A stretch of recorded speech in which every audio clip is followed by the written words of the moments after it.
भूतले श्रीमते भक्तिवेदांत स्वामिन्निति नामिने नमस्ते सारस्वते देवे गौरवाणी प्रचारिणे निर्विशेष शून्यवादी पाश्चात्य देशतारिणे नमो महावदान्याय कृष्ण प्रेम प्रदायते कृष्णाय कृष्ण चैतन्य नामिने गौरतुषे नमः।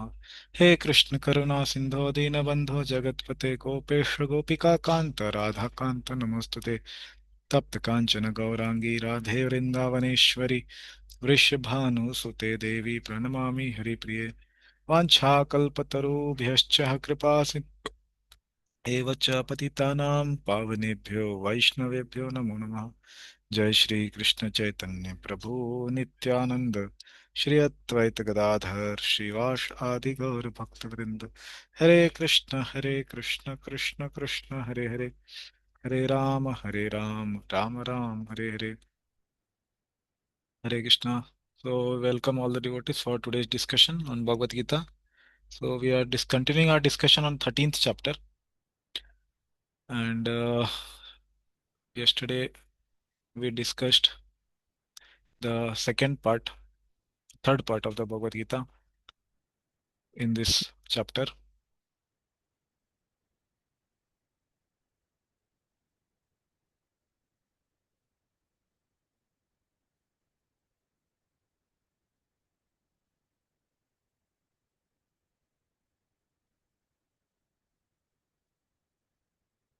We are discussing from this chapter 13, nature, enjoyer, and consciousness.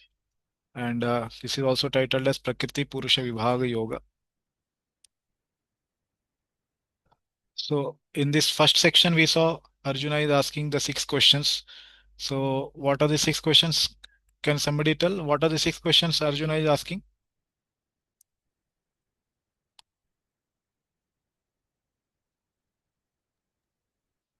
Hare Krishna Prabhuji. Prakriti. Yes, Gayatri Mataji. Arjuna is asking about Purusha, Huh. Prakriti, Kshetra, Kshetagnya, and Gneya, Jnanam.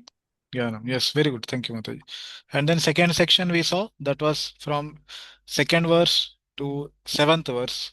So, what is that title? What is the title of the second to seventh verses where Krishna is speaking? What does he speak? About Kshetra, Kshetragya and Jnana. And then, yeah, yes. Yeah, Kshetragya and Jnana. Correct. Yeah. So, Jnana, he speaks then more in detail from 8 to 12, those 5 verses where we saw yesterday the process of knowledge, and he spoke the 20 elements or the items of knowledge, with the qualities one need to have before one starts gaining the knowledge. So we saw many qualities there. The first one was Arjuna Uvacha Prakritim Purusham Chaiva Kshetram Kshetragyam Eva Cha Etad Veditum Ichchami Jnanam Geyam Cha Keshava.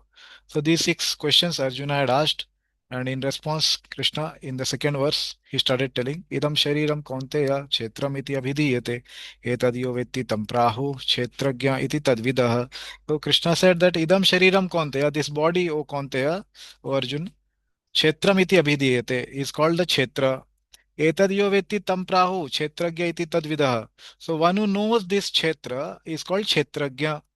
And then third verse, Krishna told that apart from this soul, the knower of the body, I am also the knower of this body. Kshetragyam chapi mam vidhi sarva kshetresu bharata kshetra kshetragayo jnanam tadgya yattat jnanam matam mama.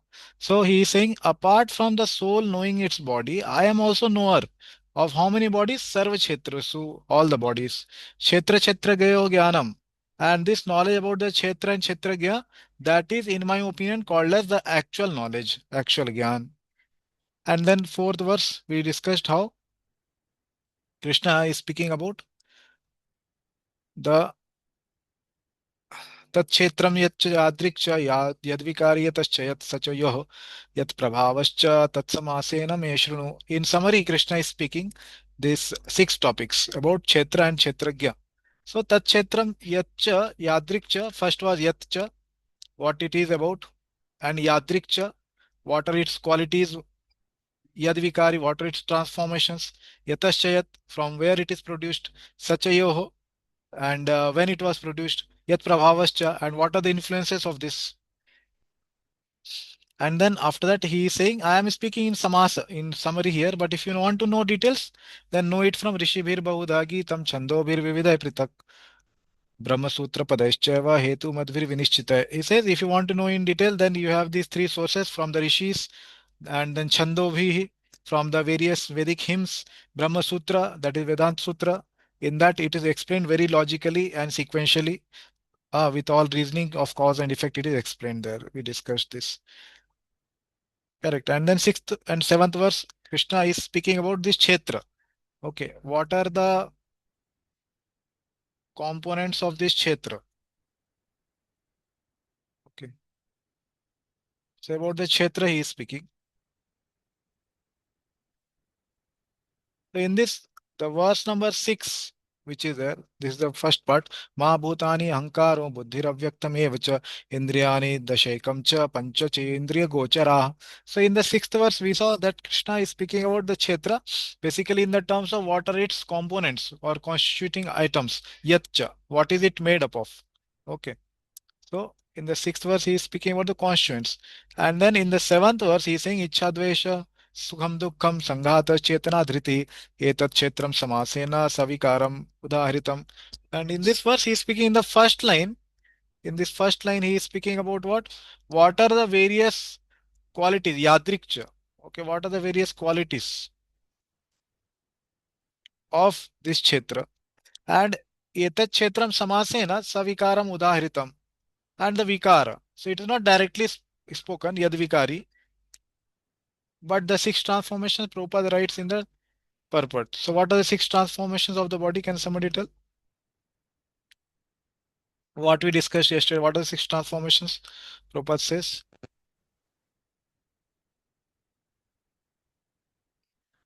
What are the six transformations?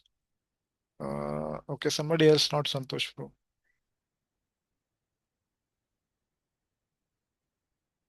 What are the six transformations? What are the vikaras of the body? Yeah, Pratik too. Uh, yeah. So it takes birth, then it grows, Correct. it remains, produce of byproduct, Byproducts. dwindle, and then death. Dies. Yes. Yeah, thank you. So that is the Vikari part. Yeah, the Vikari that Krishna spoke in this. And then now he is saying in the next section, 8 to 12, we saw that he is speaking about the process of knowledge, basically, or the uh, we can say the elements of knowledge. What qualities one should have before one attains this or tries to gain this knowledge. So amanitvam, adambitvam, ahimsa, shantir, arjavam, acharyopasanam, saucham, स्थैर्यम आत्मविनिग्रह इंद्रियार्थेषु वैराग्यम अहंकार एव च जन्म मृत्यु जरा व्याधि दुःख दोषानुदर्शनम असक्तिर अनभिसंगस्व अन- अनभिस्वङ्गः पुत्रदारागृहादिषु नित्यं च समचित्तत्वम् इष्ट अनिष्टोपपत्तिषु मयि च अनन्ययोगेन भक्तिरव्यभिचारिणि विविक्तदेशसेवित्वम् अरतिर्जनसंसदि अध्यात्मज्ञाननित्यत्वं तत्त्वज्ञानार्थदर्शनम् एतत् ज्ञानमिति प्रोक्तम् अज्ञानं यद् अतो अन्यथा. So Krishna spoke about these 20 items of knowledge or processes of knowledge. In this first 18, are common to both devotees and the Gyan yogis. But the 19 and 20, we will see in the purport, Prabhupada will also say 19 and 20, they are not applicable to devotees. Okay, Adhyatma Jnana Nityatvam. That means to meditate on the Adhyatma Jnana always, Nityatvam. And as well as Tattva Jnanartha Darshanam, as well as the topic of self-realization. So you can see the translation here. The philosophical research about the absolute truth, this is not the constant meditation of the devotees, as well as accepting the importance of the self-realization. So, Atma realization, that is also not the specific meditation of the devotees. Okay, so but for Gyanis, how many are applicable? All 20 are applicable. Okay, but suppose somebody asks you, okay, what about this unalloyed devotion to me? Is it applicable to Gyanis? Constant and unalloyed devotion to me. Okay, what is the Sanskrit for this? Yeah, here Nityam, sorry, Maija Ananya Yogena Bhakti Ravyabhicharini. Is the 16th item applicable to Gyanis?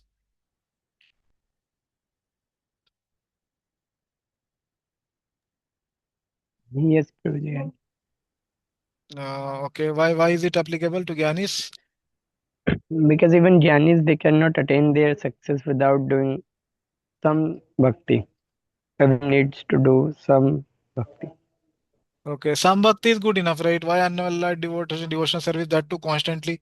Here Prabhupada is translating, right? See, here he's saying constant and So the unalloyed devotion to me. Jnanis, uh, Here he's saying na Ananya. Ananya means undeviated. purpose, like they Avyavicharini means, constantly meditate on it. yeah, avyavichari is constant without any break. Hmm. So why the Gyanis need to have such kind of thing? They have to Like on focus. Paramatma form, they do now. Yeah, that is not bhakti, na? That is not limbo bhakti to meditate on Paramatma. Hmm. Not not bhakti. Yeah. Yeah, first part Mm, was correct hmm. that they also need to have actually the part of bhakti yoga in their meditation or in their sadhana. They should have bhakti yoga also a portion.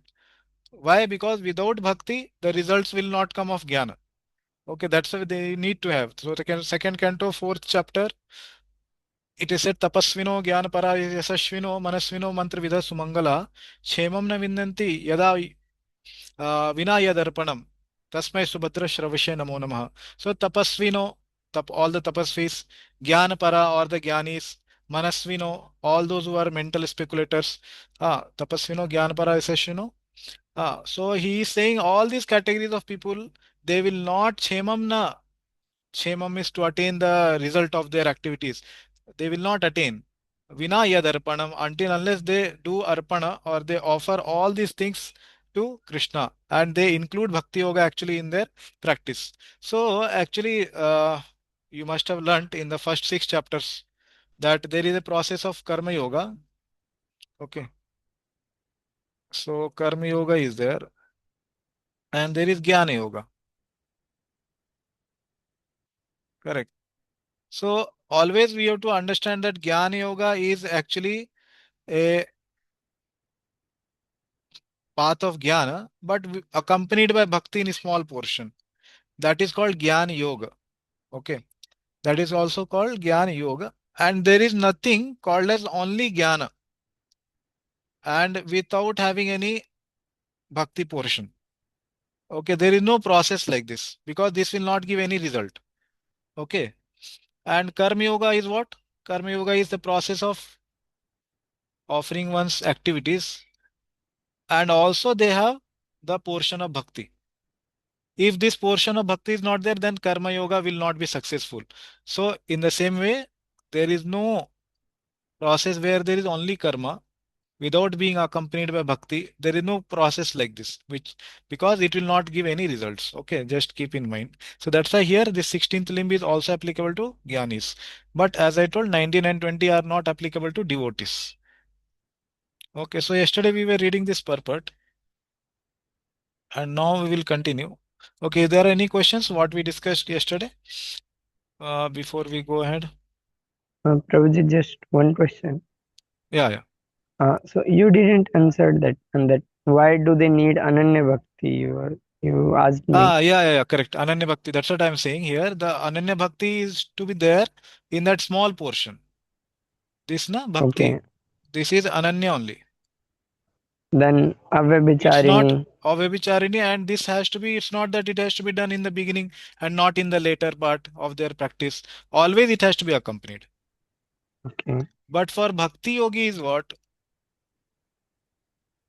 Bhakti Yogi or Bhakti Yoga, what it is? It is only fully Bhakti from beginning to end. Hmm. So, in that sense, there is Ananyata in them, not in the sense of practice.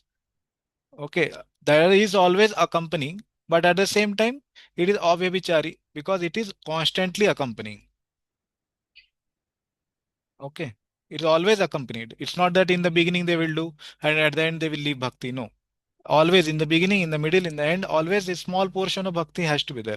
And they also accept the personal form of the Lord. Jnana yogis, they have to also accept the personal form of God because they are doing bhakti, right?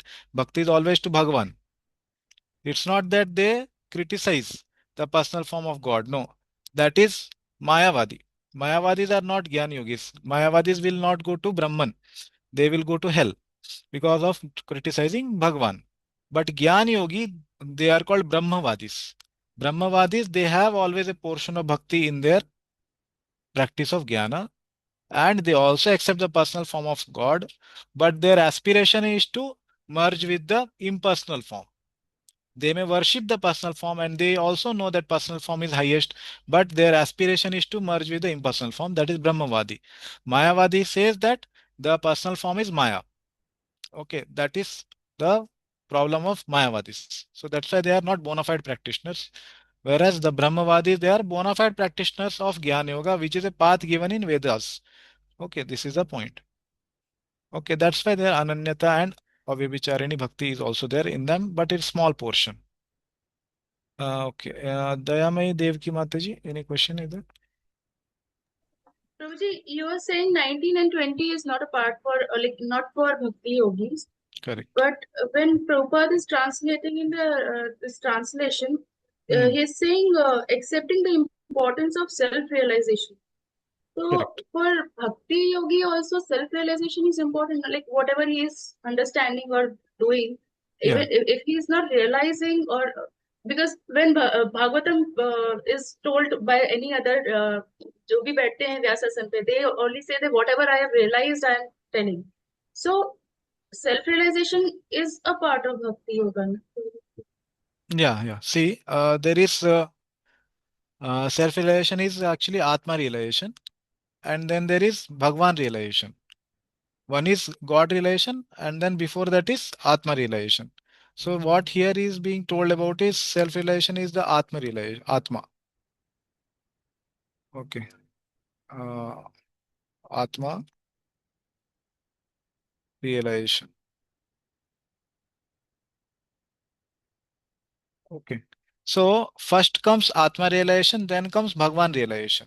So for Bhakti Yogi, this is not the part of meditation. Means they don't have to meditate every day on that Atma, which is there as a part for Gyan Yogi, that they have to meditate every day on the Atma.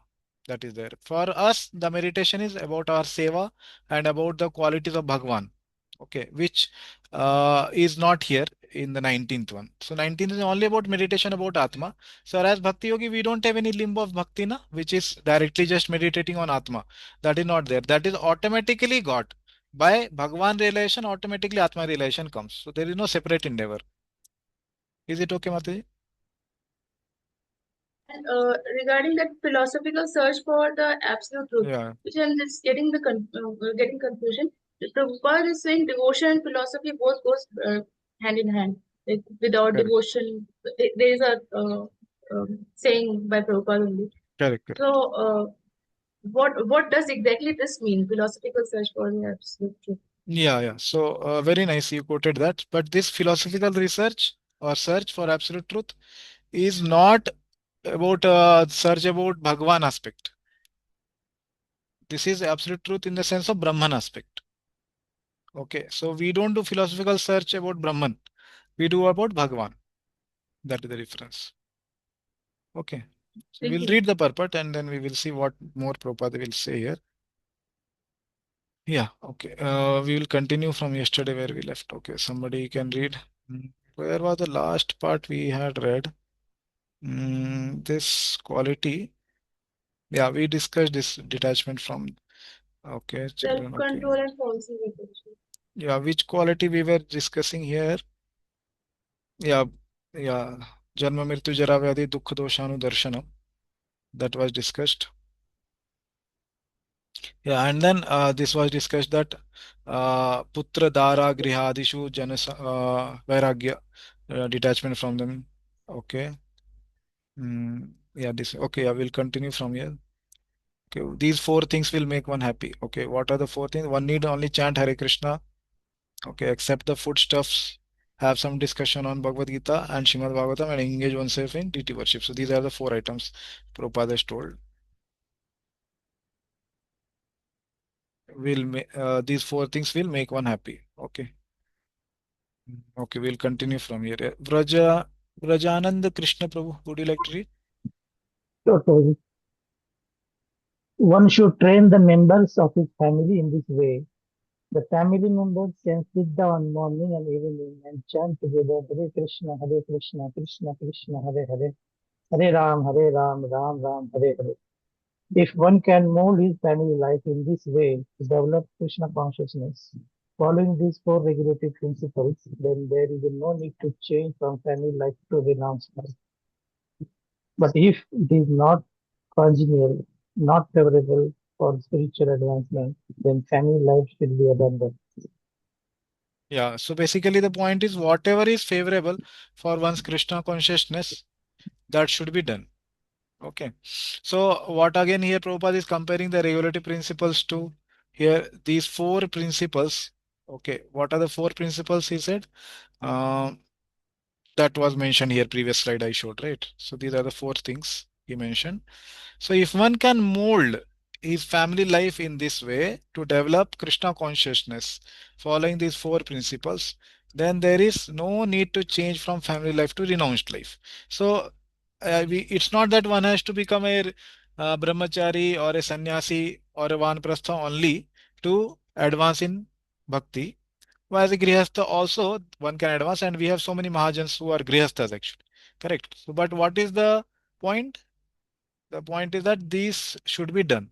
Okay, chanting Hare Krishna, accept remnants of food stuff that is of Krishna, and that is Krishna Prasad, and then doing discussion on spiritual literature like Bhagavad Gita, Srimad Bhagavatam, and engaging in services like deity worship.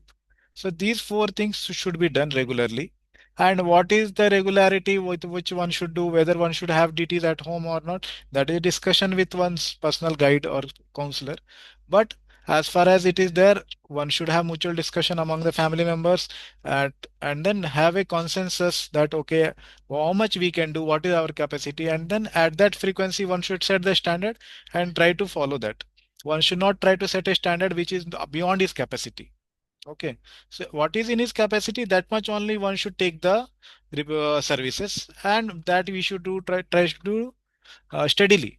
Okay, that is a principle here. Yeah, continue, Prabhuji. Prabhuji, question was there when to Yeah, ask. we will discuss question after this purport.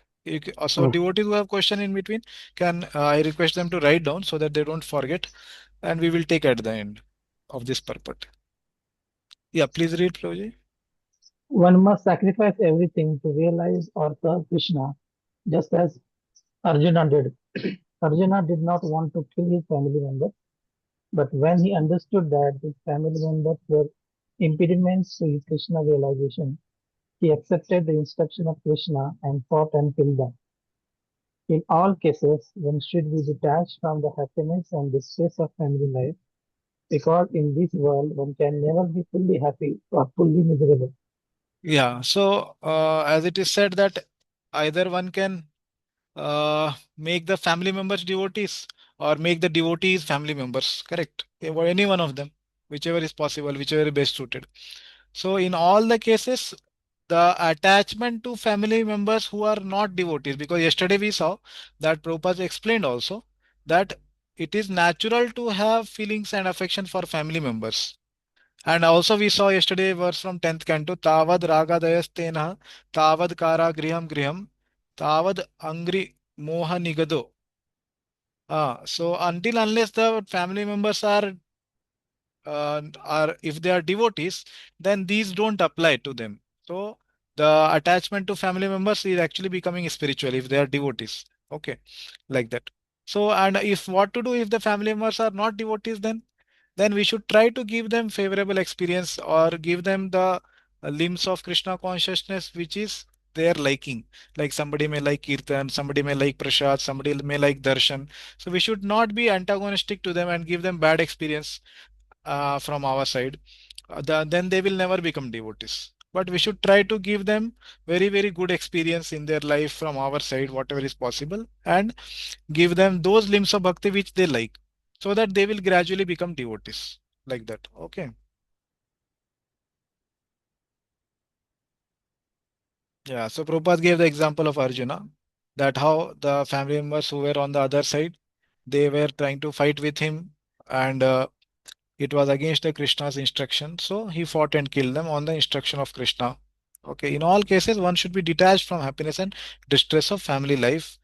Okay, so how much ever one may try, this material world cannot be all settled. Whether it be brahmachari life, or it can be family life, or one-plus life, or sannyas life. Everybody will have some problems of the material world. So it cannot be settled. Okay. So with that problems, one should not give up his Krishna consciousness. He should continue his Krishna consciousness. That is the point. Okay. Yes, continue, Prabhuji. Happiness and distress are concomitant factors of material life. One should learn to tolerate as advised in Bhagavad Gita. One can never restrict the comings and going of happiness and distress. So one should be detached from the materialistic way of life and be automatically equipoised in both the cases. Generally, when we get something desirable, we are very happy, and when we get something undesirable, we are distressed. But if we are actually in spiritual position, these things will not agitate us. Yeah. So what is Prabhupada talking about here? From the sloka, you can see and tell somebody can see.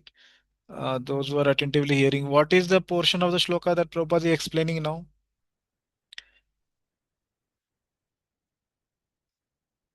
Which part of the shloka we are discussing?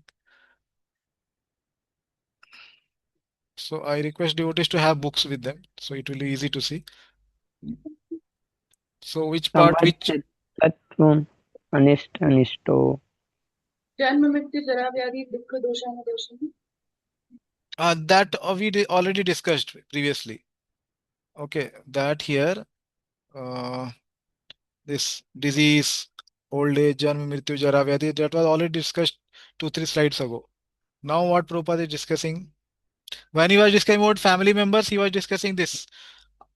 What? Freedom from entanglement with children, wife, home, and the rest. That is anabhiswangaha putra dara grihadishu. That he discussed. Okay. Now, when he is talking about this happiness and distress, Nishta anishto. Samachitta. sorry, here, Samachitta. from here, happiness and distress. Now, what he is Samachitta. talking? Yeah. Nityam cha samachittatvam. Ishta anishta upapattishu. Okay. What is the meaning of ishta and anishta? Ishta means that which is our desirous object, which we want. Anishta is which we don't want. So what do we want? We want happiness always. What we don't want? Distress. That is anishta. But upapattishu, that will always happen. Either one of them will always happen. So what we should do in that? Nityam cha samachittatvam. Always try to be samachitta, equipoised, even-minded. Okay, amid these two events, happiness and distress. Okay, so this is 15th item of knowledge or element of knowledge. Okay, yes. So what he is saying here, one should learn to tolerate this samachittatvam. One can never restrict the coming and going of happiness and distress. Correct. Ishta is happiness and distress is anishta. So one should be detached, samachittatvam, from the materialistic way of life and be automatically equipoised. What is equipoised? Samachittatvam. Okay. So Prabhupada is just explaining what is there in the shloka. Generally, we get something desirable, we are very happy. And when we get something undesirable, we are distressed. But if we actually are in the spiritual position, these things will not agitate us. Correct. So how we can overcome these distress and happiness, both of these, by being in spiritual position. So in distress, one should always understand that I deserve even worse, actually. As Prabhupada told that, one of the examples, Prabhupada many times he speaks that actually if our finger is cut, we should understand actually our hand was supposed to be cut. But because we have accepted devotional service, Krishna has reduced the punishment to a very small token of life. Okay, punishment. As well as happiness. So those happiness only are given to us which is favorable to our Krishna consciousness. Otherwise, sometimes one may see in his astrological charts, there is so much happiness written or there is so much distress written, but it is not happening in one's life. Why? Because Krishna has taken charge of his life now. Correct. Because we have accepted Krishna as our uh, Bharta, as our uh, maintainer. So he has taken directly charge, and those astrological charts may not apply now. Okay, like that. Yes, please continue. To reach the stage, we have to practice unbreakable devotional service. Devotional service to Krishna without deviation means engaging oneself in the 9 processes of devotional service: chanting, hearing, worshipping, offering respect, etc., as described in the last words of the 9th chapter. That process should be followed. Naturally, when one is adapted to spiritual way of life, he will not want to mix with materialistic men. That would go against his grain. One may test himself by seeing how far he is inclined to live in the solitary place without unwanted association. Yeah, so what is Prabhupada talking about in this first 2 points? Which aspect of the knowledge he is talking about here?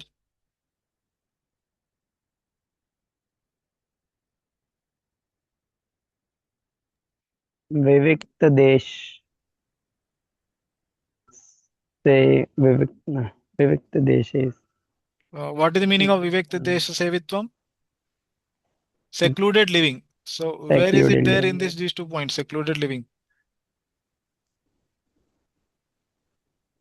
It is avyabhicharini part. Okay. Tell exactly what is that. Not Avyavicharani. Fully you have to tell. See the book. Mai chananya yogena bhakti avyabhicharini. Thank you. Yes. So here Prabhupada is talking about that limb which is described here. So which is that Maicha Ananya Yogena Bhakti Avabhicharini. So bhakti is where devotional service. Okay. Unto whom? Unto Krishna. Okay. Without deviation. Okay. First, let us discuss the first line. To reach that stage, which stage Prabhupada is telling? Which stage we have to reach? What was told previously?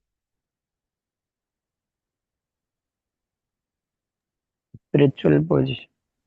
Equipoised stage. Yes, yeah, to reach the spiritual position where happiness and distress will not agitate us. This So actually these 20 items of knowledge or elements of knowledge, one can also evaluate oneself as well as one can evaluate that the person who is uh, some other person also, how much he is advanced in bhakti and from whom we gain knowledge, we can see from these qualities actually. Our Siksha Gurus, okay, or Diksha Guru, not in the sense of testing them, but before you accept them, we can see how much they are advanced through these. But once we have accepted them, then there is no business of testing now. Okay, as it is said that 1 year one has to be there in the association of Guru, and Guru has to be with the disciple to see whether the disciple is inquisitive uh, and he is desirous of gaining the knowledge of bhakti, all these things, as well as the disciple has to see the spiritual master, whether he is like-minded, whether he is having these qualities, to what extent he is having these qualities. So that is there in that 1 year period. Okay. Then one accepts the spiritual master and the spiritual master accepts the disciple. So here that's why he is saying now to become to the position of equipoised or that will not agitate us, what happiness and distress. To reach to that stage, we have to practice unbreakable devotional service. What is unbreakable word in the shloka? Where is it? Yes, Chaitanya Prabhu, where is it in the shloka? Unbreakable. Cha ananya. No, no, Chaitanya Prabhu will answer. No? Yes. Obviously, Nima is also Chaitanya only.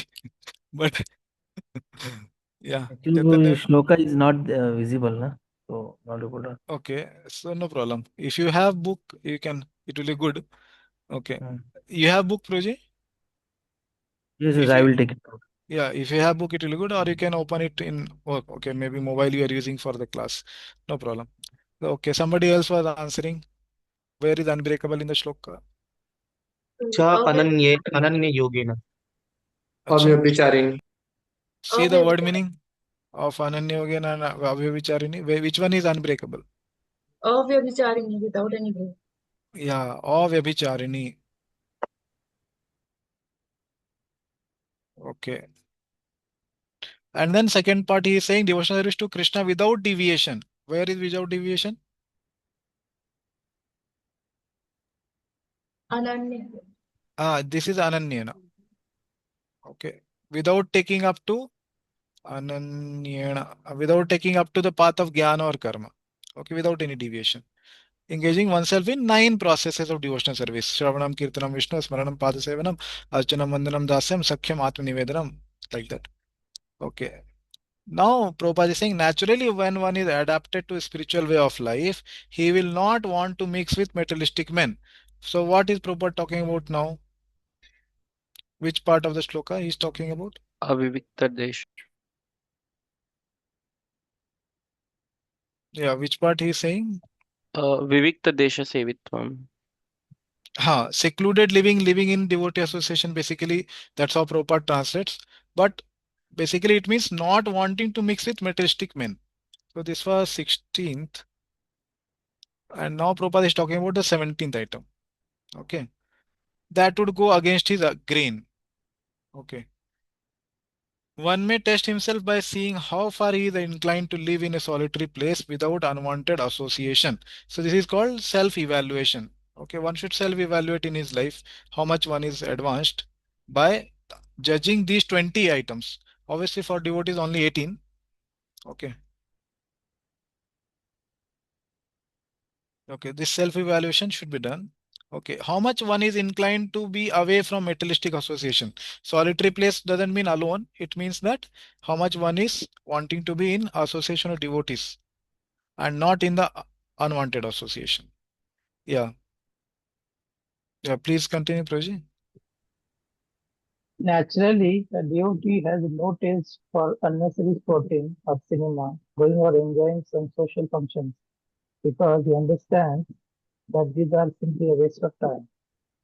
There are many research scholars and philosophers who study sex life or some other subject, but according to Bhagavad Gita, such research work and philosophical speculation have no value.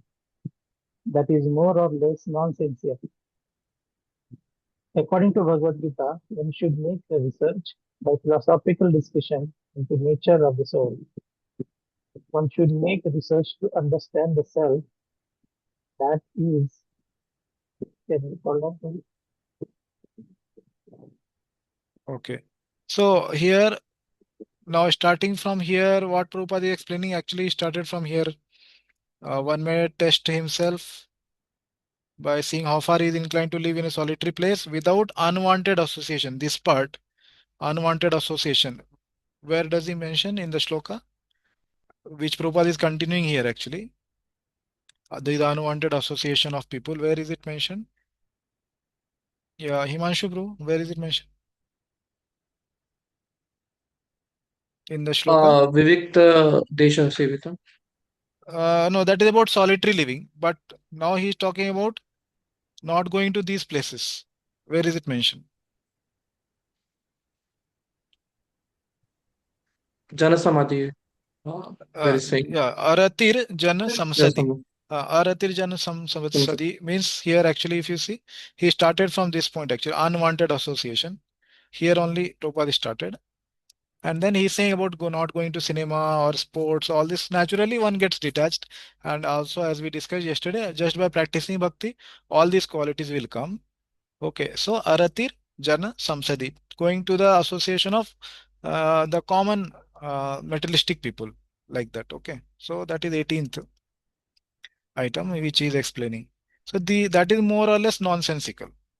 Okay, yeah, yeah. Now Prabhupada is also talking about research work. So where is research work mentioned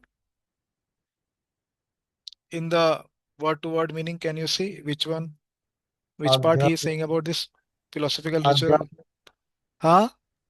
आध्यात्म ज्ञान नित्यत्वम तत्व ज्ञानार्थ दर्शनम. Both are separate. 19 and 20, both are separate. Which one is तत्व here? ज्ञानार्थ दर्शनम. Tattva Jnanartha Darshanam, that is about philosophical discretion or philosophical speculation, like that. Okay. Yeah. And one should make research to understand the self. This is which part?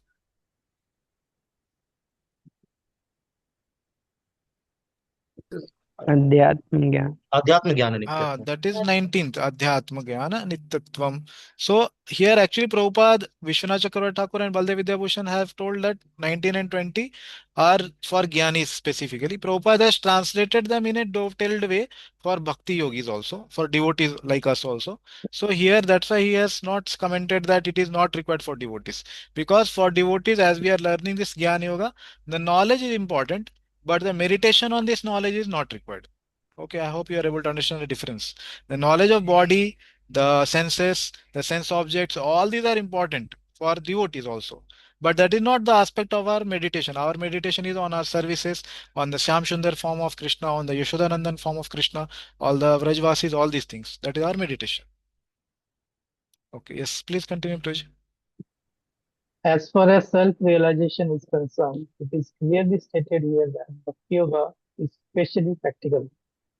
As soon as there is a question of devotion, one must consider the relationship between the super soul and the individual soul. The individual soul and the super soul cannot be one, at least not in Bhakti conception, devotional conception of life. The service of the individual soul to the Supreme Soul is eternal, Nityam, as it is clearly stated. So, bhakti or devotional service is eternal. Yeah, one more line is there. Please read. One should be established in that philosophical conviction. Yeah, thank you. So here now again Prabhupada is speaking about the self-realization. He is explaining that. Okay, so as far this is concerned, self-realization, it is clearly stated here that Bhakti Yoga is especially practical. That is throughout the Bhagavad Gita, Prabhupada is focusing on this Bhakti Yoga as being practical. And even in sixth chapter at the end, so Krishna also speak the Bhakti Yoga is highest. Okay. Um so Nityam, so Nityatvam, that part Prabhupada is explaining here that service to the Supreme Lord is eternal, Nitya. Okay, Nityatvam.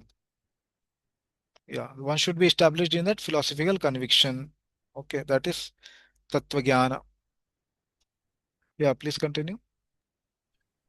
In Srimad Bhagavatam 1.2.11, this is explained. Vedanti tat tattva vidas tattvam yaj jnanam advayam. Those who are actually knowers of the absolute truth know that the self is realized in three different phases as Brahman, Paramatma, and Bhagavan. Bhagavan is the last word in the realization of the absolute truth. Therefore, one should reach up to that platform of understanding the Supreme Personality of Godhead and thus engage in the devotional service of the Lord. That is the perfection of knowledge. Yeah. So now Prabhupada is quoting one reference from Srimad Bhagavatam actually. So this is a very famous verse to understand that the Bhagwan, sorry, the absolute truth realization is at three levels. So one is Brahman as the impersonal form. Second is the localized form of Paramatma. Third is the the Bhagavan aspect. That is the personal aspect of absolute truth. Okay. Yeah. Okay. Yeah. Please continue. Beginning from practicing humility up to the point of realization of the Supreme Truth, the absolute personality of Godhead, this process is just like a staircase beginning from the ground floor and going up to the top floor. Now, on this staircase, there are so many people who have reached the first floor, the second floor, or third floor, etc. But unless one reaches the top floor, which is the understanding of Krishna, he is at a lower stage of knowledge. If anyone wants to compete with God and at the same time make advancement in spiritual knowledge, he will be frustrated. Hmm. Yeah. So now same thing Prabhupada is telling the first was humility. Okay. And then reaching to the last Tattva Jnana or the self-realization. Okay. So this process is just like a staircase. Example is given here by Prabhupada of the staircase beginning from ground floor to the top floor. So starting from the first, we can say It goes on till the 20th floor, 20th step, from first step to the 20th step, like that. Okay. So now on the staircase, there are so many people who have reached the first floor, the second. So there are many people who are gradually progressing on this. Okay. And their understanding of Krishna also is gradually elevating. Okay. And here he is making one point that, but unless one reaches at the top floor, that is the point of God realization. What kind of God realization in that also? Highest is the Bhagavan realization. Okay, not only Brahman or Paramatma, but Bhagavan realization. Okay, then that is called as the highest stage. Otherwise, he is at a lower stage. And one who wants to compete with God and at the same time make advancement in the spiritual knowledge, he will be frustrated. Okay, he will not be able to make advancement. Yeah, okay. Somebody else can read now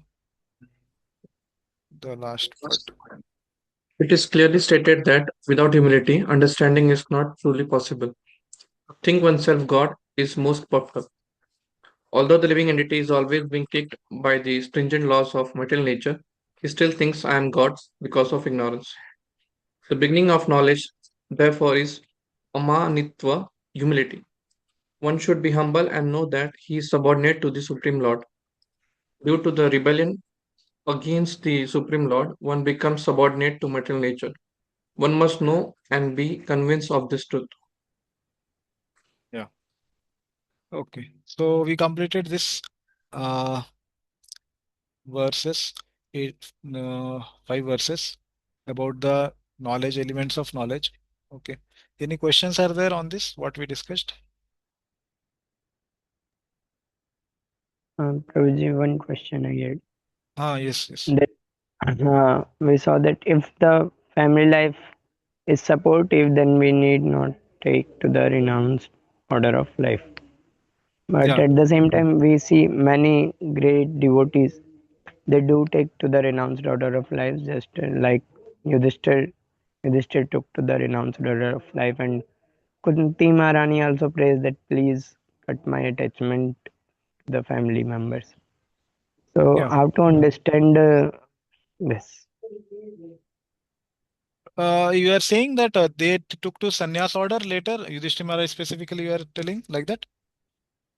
At least he left the home. Now, whether it is Vanprasth or sannyas, I cannot say exactly, but they left the home. Yeah, obviously for Kshatriya, sannyas is not recommended as such. But what you are saying is like when Krishna left the planet, that time they went to north, correct? Yes, yes. Yeah, so that is not what Prabhupada is talking about here. So we can see Okay. the example of Prahlad Maharaj. Even though he Hmm. was pure devotee, perfected devotee, Nitya Siddha, he was there in family life only till the end. Okay, he had not taken up to sannyas. Obviously, he was also from Kshatriya background, but he had not taken even Vanaprastha also. Okay, so Prahlad Maharaj, which Hmm. we read in seventh canto.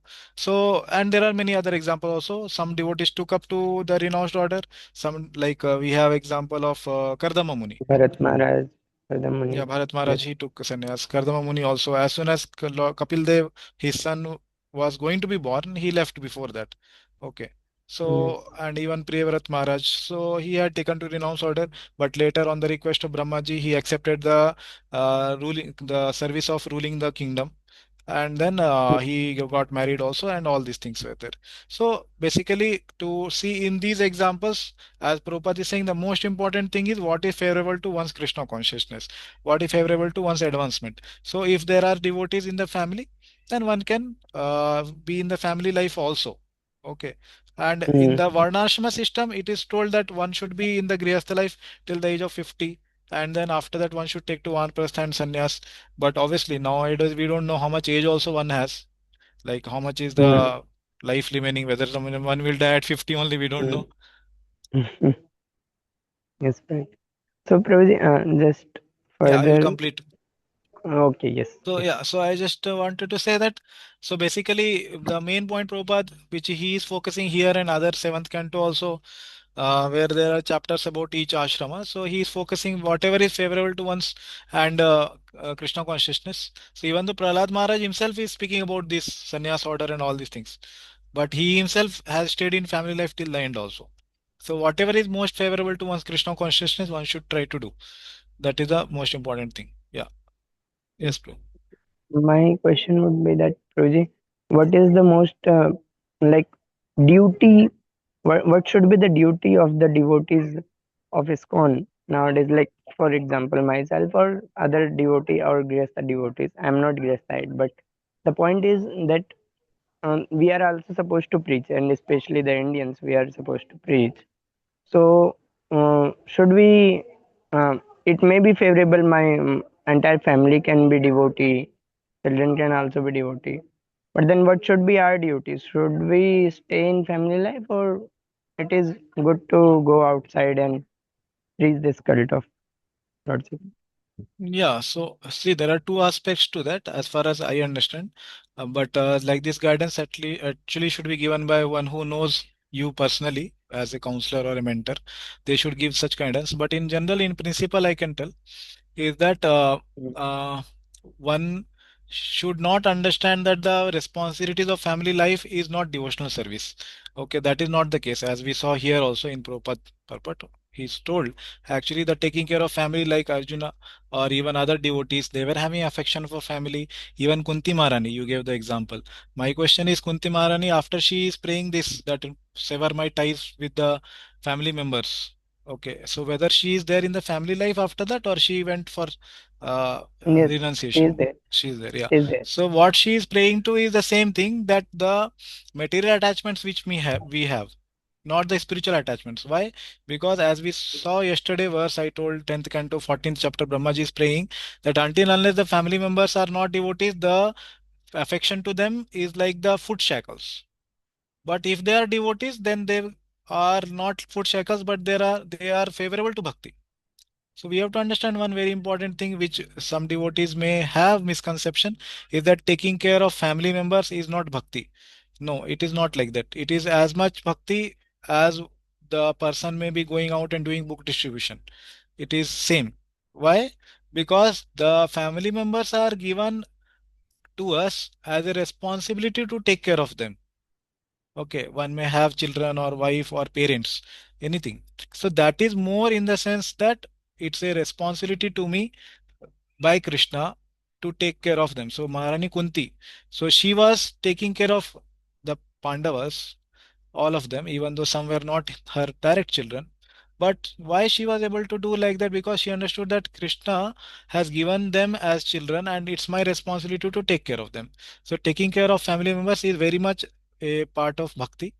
Okay, and which generally devotees confuse that it is not bhakti, it is material part of the life. It is not like that. So now when the question comes, what one should do, that should be guided by one's spiritual master, Siksha Guru, Diksha Guru, whether one should remain a brahmachari or one should take up to grihastha life as per one's psychophysical nature, as per one's guidance of the Siksha Gurus and Diksha Gurus, seeing their nature as well as astrological chart. For these things, they should be considered. Astrological chart should be seen for these things. Okay, so these are my suggestions and what are like basic points for this. Okay, bro. Yes. Thank you. Hare Krishna. Yes, Gayatri Mataji, any question you have?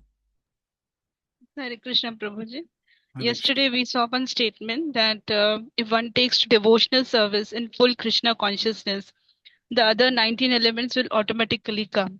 Correct. So my question is like, suppose like as a practicing devotee, when we are getting the opportunities for the devotional service, we try to do our best.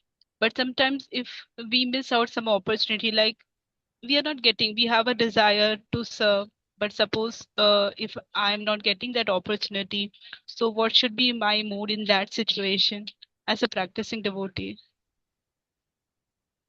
Okay. What you said exactly about that you are not able to do, or missing what you said exactly that part? The thing is like, if I have a desire and if the opportunity is not given to me to serve, okay, so what should be my mood like when I am a practicing devotee? What should be my mood like? How to balance it out? Because sometimes we feel bad, like we have a desire, right? And if we are not getting the opportunity to do it, like. Yeah. So Yeah, if we have the genuine desire, and we think that we can also do the service properly, like there should be proper qualification which we may should be having, we should be having before doing or taking up that service. If we think, then we can express to the service authorities, to whoever is the service authorities, and through maybe our counselors or the guides or mentors, and we can express that. And it is up to them whether they have that bandwidth to give us the service. Okay, so we can only do our part to be qualified for that service, as well as we have the desire for that service, then we can express it. And yeah, that is what. And another part of it is, if it is not coming to us, then we should understand that okay, Krishna may have a better plan. So Krishna always a better plan for us, which we may not be aware. Okay, so we can also see it that way. Okay, and we should be eager, and whatever service is there to us, then okay, we should be trying to do that nicely, even though that service may not come. Is it okay, Mataji? Yeah, thank you so much. But we should have a desire. Yes. Yeah, desire we can have, and in future sometime we may get also that service. That's okay. Yeah. Oh, thank you so much, Prabhu. Hare Krishna. Yes, Dayamai Devki Mataji. Hare Krishna. Guruji, I have a couple of questions in this purport. First thing, in the purport is saying that we should train the dependents, like family members, like Train the train the family members. dependents, like family members into chanting or into the devotional service. So many, I have three kids, so I am more keen towards their direction. So initially, when we start training them or telling them, so they take it very enthusiastically. Yes, everyone is doing, like most of the time we are saying that children see what is going on and then they do. So yes, by our example, they start doing it. But chanting is something which is very boring for the children, and eventually it goes down.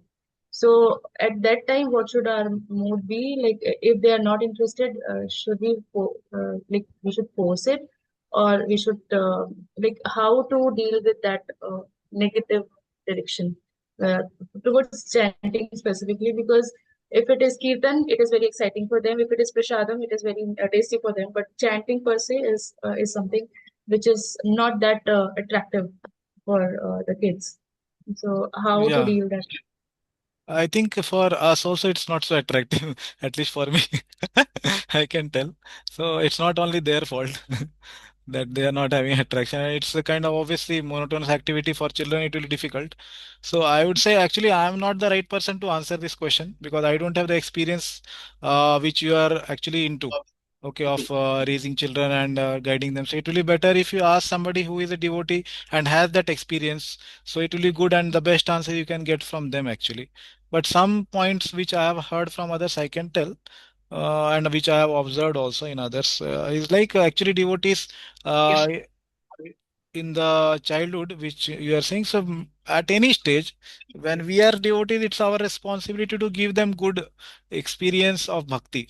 And by forcing them, we will see that they may do 1 or 2 days, but they will leave after that. They will Yes, not do until unless they are themselves inspired. So that's why it is important not to force anybody. And another thing is, like sometimes we may see even when we give some prasad to the beggars, so we may do it in a way that which may not be favorable, and we will. I have seen sometimes devotees saying that first you chant Hare Krishna, then I will give some prasad, or I will give some money, whatever. So that is not the good way of doing it. If you give them something, they will automatically chant Hare Krishna, or we can tell them after that. So doing anything forcibly, I have not seen that it has made into a steady thing anytime. Okay. So it has to be somewhere inspiration should be there. But in childhood, obviously, whatever they are trying to do, that is very good, because depends on the children also what age they are. So as more proper guidance you should take from somebody who has this experience. But in general, the principle is it may be children or a grown up person or old people. we should not try to force them. Just because we are convinced about something doesn't mean they also have to be convinced always about that.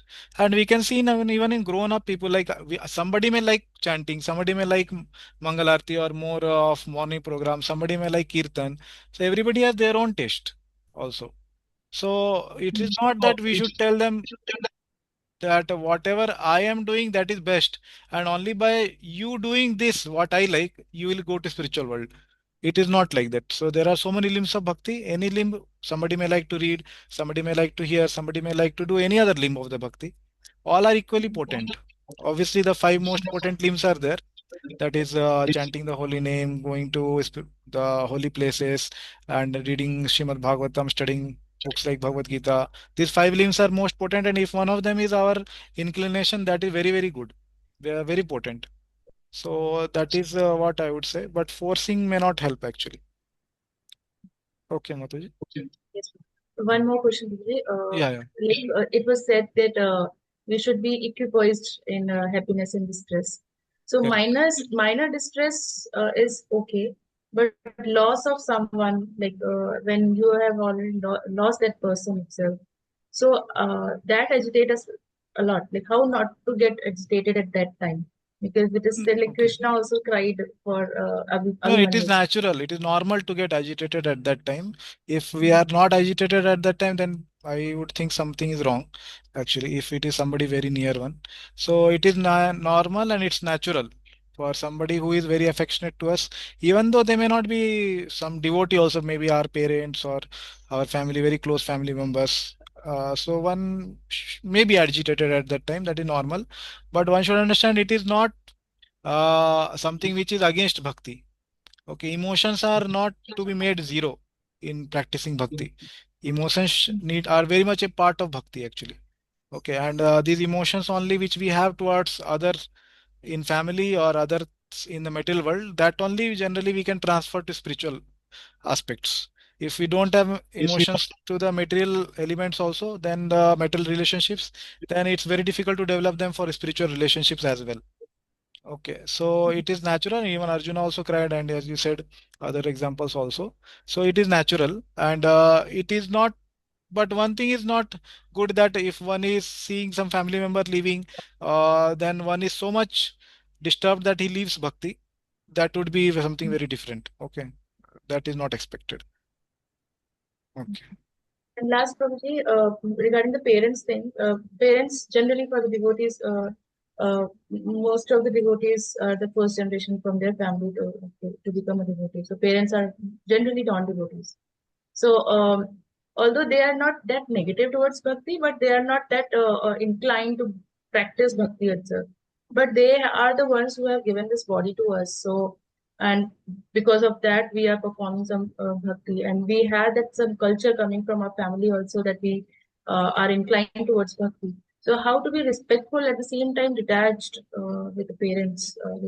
They are the one from where we have learned things first. So. What should be our Yeah, attitude? attitude is that same thing as you told, that we are grateful that they have given us so much when we were not devotees also, and now still when we have become devotees, they are always affectionate to us. And it's very difficult to find people who are affectionate to us in material world actually. And if we have parents, we are actually very fortunate to have some affectionate people who are there with us, and those who think are good for us actually. They may not be devotees, but they are always good and well wishers of ours. And we may not take from them spiritual guidance, but they are more experienced in any material subject matter. Okay, so that we should respect, and we should also actually take guidance from them. But they may say something about spiritual things which we may be more knowing about. Then we can just say, okay, okay, no problem. But we may do our bhakti only. Okay, and at the Mm. same time, we don't force them to do what we like to do, and we give them good experience of bhakti like that. So that's how we should be respectful, surely always for them, because they have given us so much, and it is our job to actually give them back and reciprocate with them. At the same time, we should be detached in the sense that we should not take spiritual guidance from them, and we should not be uh, at the same time disturbing them by our practice of bhakti. What our responsibilities are, that we should do, not we should not like give up the responsibilities in the name of our bhakti. Okay. So if we have some responsibilities towards them, we should try to do our best. Okay. Hare Krishna. Okay, so we will go to the next part.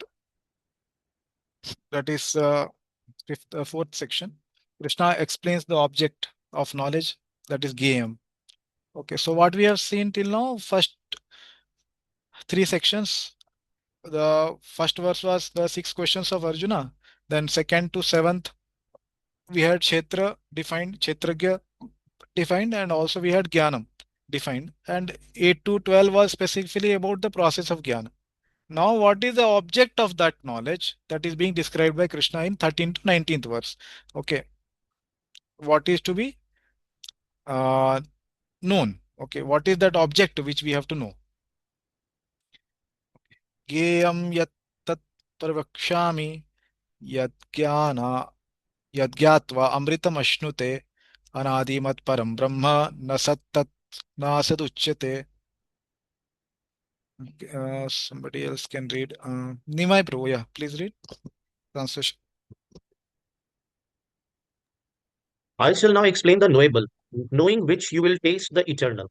Brahman, the spirit, beginningless and subordinate to me, lies beyond the cause and effect of this material world. Yeah. So now Krishna is saying, I shall now explain the knowable. Okay, which one can know. Okay, so Gayam is the term for knowable, which Prabhupada has translated here is Gayam. Okay, so like that. So Gayam yattad pravakshami. Pravakshami is to explain. Many times Krishna has spoken, has used this word. I shall now explain in Bhagavad Gita. Yeah. Yad gyatva amritam ashnute. By knowing, having known, gyatva, having known, what will happen? Amritam, that is translated here, taste the eternal. Okay, you will taste the eternal. Amritam ashnute. Okay, so Amritam is nectar, ashnute is to taste. Okay, so you will taste. Okay, by knowing this, what is that to be known? Gayam, the object of knowledge. Okay, Gayam is the object of knowledge. Okay. So what is that object of knowledge? The object of knowledge is two. The soul and the super soul. Okay, that is the object of knowledge. So this soul will be described in the verse number 14. And the super soul will be described in verse number 15 onwards. Okay, 15 till 19. That will be second part. First part will be soul, second part will be super soul. Both are objects of knowledge, both are Gayam, and both are also Kshetragya. So basically the Gayam is nothing but the Kshetragya, the knower of the field. Kshetragya. So they are two, obviously, as we studied earlier. Krishna is the knower of all the fields, all the bodies, and soul is the knower of their own body. Okay, so this is what is the object of knowledge. And by knowing this, what we gyatva amrita mashnute, you will attain amrita, you will taste amrita. And then he is saying, Brahman, the spirit, beginningless and subordinate to me, lies beyond the cause and effect of this material world. So what is this cause and effect here? So you can see the translation. Sat is the cause and asat, that is the effect. Okay, and what is the word for Brahma? That is spirit. Okay, so Anadi Mat Param Brahma. So this Anadi word is beginningless. Okay, how Prabhupada has translated beginningless, right? So Anadi Mat Param Brahma, this beginningless and subordinate to me, Mat Param. Okay, Mat Param, that is subordinate. This Anadi Brahma, Mat Param, Anadi Brahma, Mat Param, this Anadi Brahma is subordinate to me. Na Sat Tat Na Asat Uchyate, and it is having no cause and effect of this material world. Okay.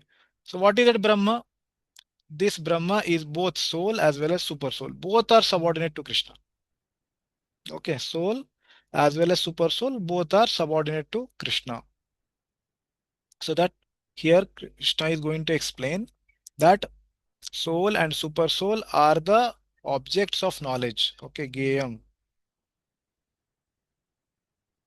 Okay, so that is the soul and super soul, and both are matparam, subordinate to me, and both don't have cause and effect of this material world.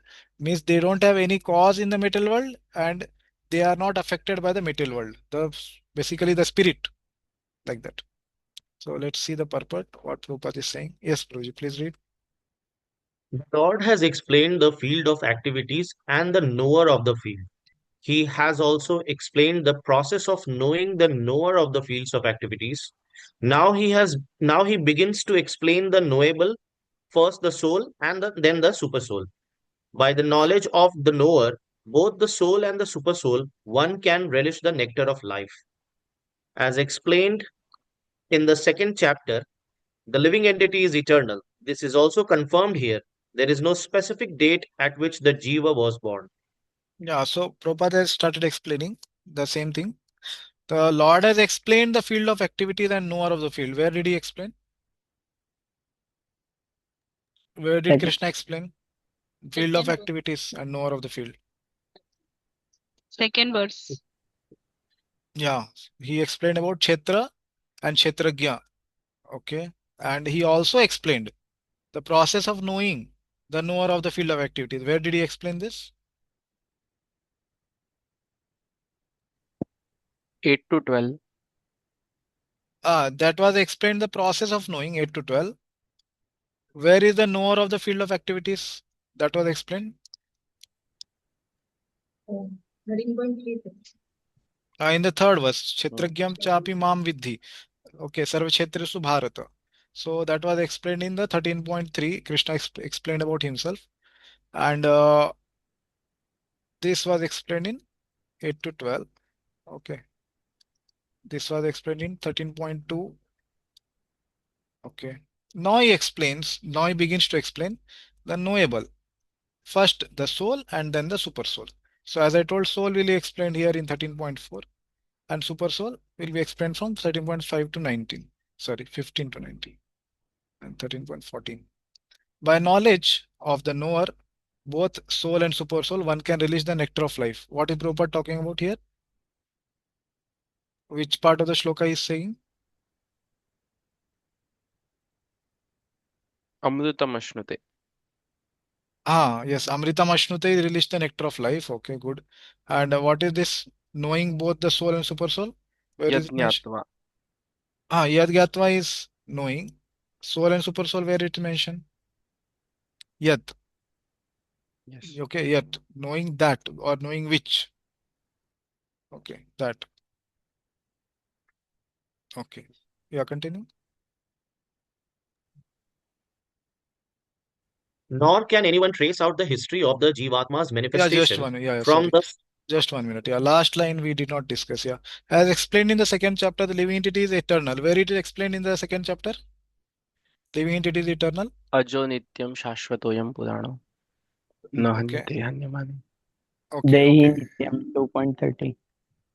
So what is 2.13? 30. What is that? Dehi Nityam, it starts with that. Okay. Yeah. So there are 3, 4 shlokas there also. And okay, any one of them. So this is also confirmed here. Okay. Where is it confirmed here in this verse? Anadi. Yeah, Anadi. There is no specific date to which Jiva was born.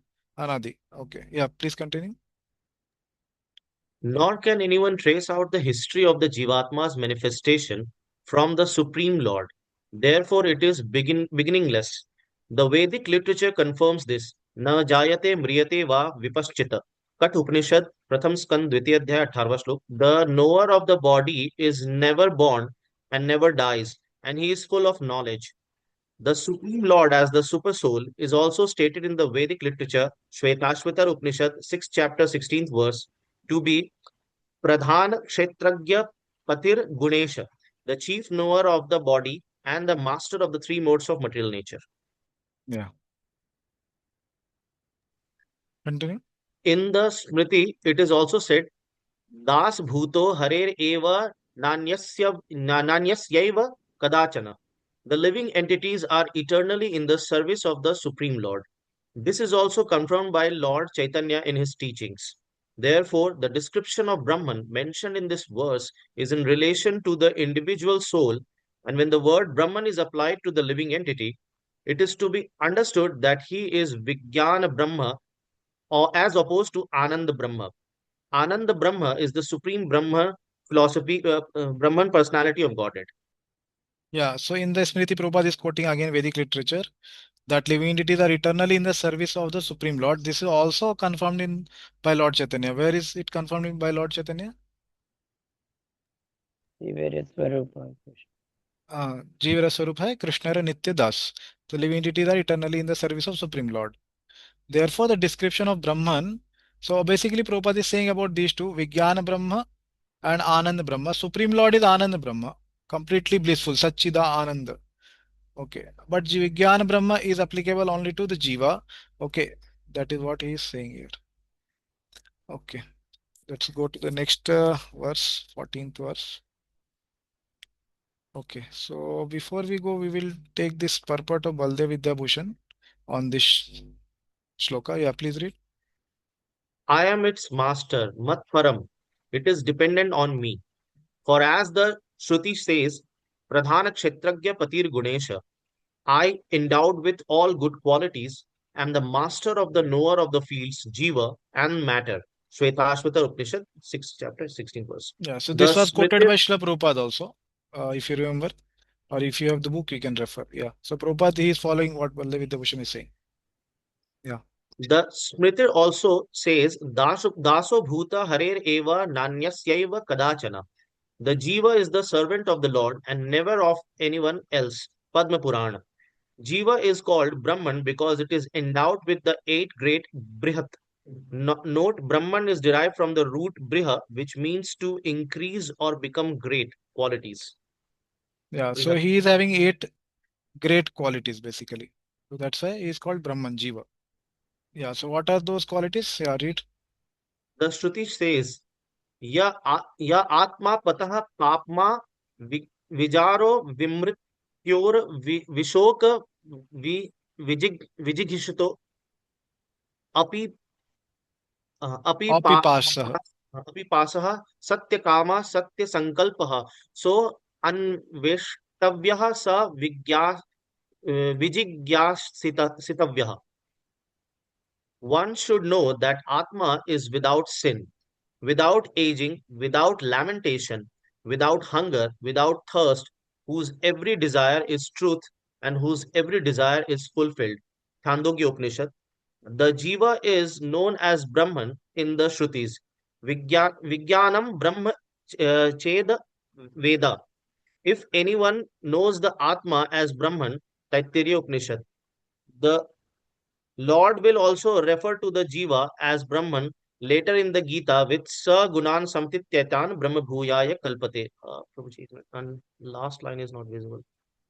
Yeah, and Brahma Bhutah Prasannatma Na Na Sochati Na Sochati na Kamsa. Kanksh. Yeah, so these shlokas Krishna will also say, and we can see Prabhupada also has spoken about the same references, and Prabhupada explained, right? Vijnana Brahma. So that was with this Taittiriya Upanishad quote. Yeah, please read. Pure Jivatma cannot be said to be either effect or cause, Sat Asat, because it has given up the states of name and form, effect, and absence of name and form, cause, Prakriti in undifferentiated state. However, the Jiva is endowed with spiritual form and quality, being a very small particle of consciousness endowed with the eight qualities. Effect or Sat means possessing individual name and form in the material world. Cause or asat means devoid of name and form, the state after destruction or before creation. Okay, so the Sat and Asat part is explained here and here. Okay, so we'll go to the next shloka. Sarvata pani padam tat sarvato aksheshiro mukham sarvata shiro Sarvatah Shruti Malloke Sarvam Avritya Tishtati. Okay, translation somebody else can read. Who has not read? Okay. Yes, Ashwini Mataji, would you like to read?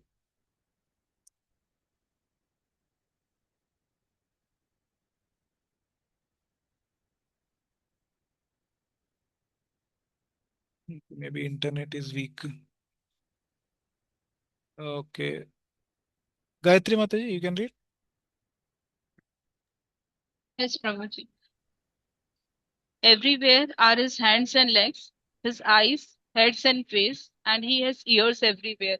In this way, the super soul exists, pervading everything. Yeah.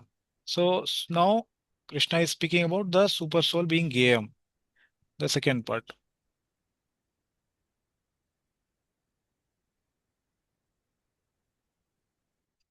Okay, so from here onwards. So what are the various qualities of the super soul? Sarvataha, everywhere, are his pani, padam, that is his hands and legs. Sarvato, everywhere is his akshi, eyes, shiro, head, mukham, face. Sarvata, Shrutimal Loke, Shrutimat, having his ears everywhere. And Sarvam Avritya Tishtati, and everywhere is uh, pervading basically. Yes, he's pervading everything like that. Yeah, please read the purport. As the sun exists diffusing its unlimited rays, so does the super soul or supreme personality of Godhead. He exists in his all pervading form, and in him exist all the individual living entities, beginning from the first great teacher, Brahma, down to the small ants. There are unlimited heads, legs, hands, and eyes, and unlimited living entities. All are existing in one and In and on. in and on the super soul. Therefore, the super soul is all pervading. The individual soul, however, cannot say that he has his hands, legs, and eyes everywhere. That is not possible. Yeah, so Prabhupada has started explaining this with this example of the sun. The sun, it exists diffusing its unlimited rays, so does the super soul also. Yeah, or the supreme personality of Godhead. Yeah. So in that way, he exists in his all pervading form, and in him exist all individual living entities. Okay.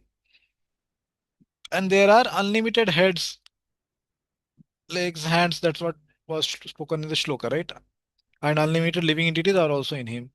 And all are existing in and on the super soul. So they are dependent on the super soul and they are existing in the super soul also. So therefore, super soul is all pervading. Yes. Yeah, continue. The living entity, she should not think that he has his hands and legs everywhere. That is explained further. If he thinks that under ignorance he is not conscious that his hands and legs are diffused all over, but when he attains to proper knowledge, he will come to that stage. His thinking is contradictory. This means that the individual soul, having become conditioned by material nature, is not supreme. The supreme is different from the individual soul. The Supreme Lord can extend his hand without limit. The individual soul cannot.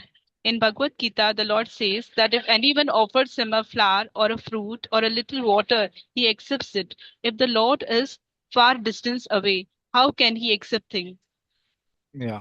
Okay. So basically, there is contrast between the individual soul and the super soul. Yeah, continue. He, this is the omnipotence of the Lord, even though he is situated in his own abode, far, far away from earth, he can extend his hand to accept what anyone offers. That is his potency. In the Brahma Samhita 5.37, it is stated, Goloka eva nivasatya, Goloka eva nisatya akhilatma bhuta. Although he is always engaged in pastimes, in his transcendental planet, he is all pervading. The individual soul cannot claim that he is all pervading. Therefore, this verse describes the supreme soul, the personality of Godhead, not the individual soul. Yeah. So somebody claims that he also will become God one day, or he is also God. So the contrast is given by Prabhupada that Krishna, he is said to be having his hands and legs, his eyes, ears everywhere in this shloka. So that's how here it is also said, Golok eva nivasati akhilatma bhuta, like that. So in that same way, here it is said that super soul only has his hands and legs everywhere, not the individual soul. Okay, like that. Okay. Any question on what we discussed till now? Prabhuji, Yeah. one question, not with this, the previous shloka where this eight qualities of Brahman Yeah, yeah. explained, and then there was one line when which says that next, Prabhuji, next slide. Uh, um, there is something says that even the jivas can develop minute qualities of that eight qualities. Maybe next, yeah. So Next, okay, that is next is here. no, there was Uh, uh, yeah, that Brihat part, and then next okay.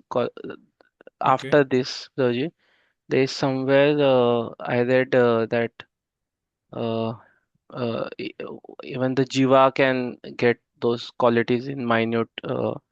So my question was how this. These Uh, qualities you are saying. yes, yes. So these are Jiva's qualities only mentioned.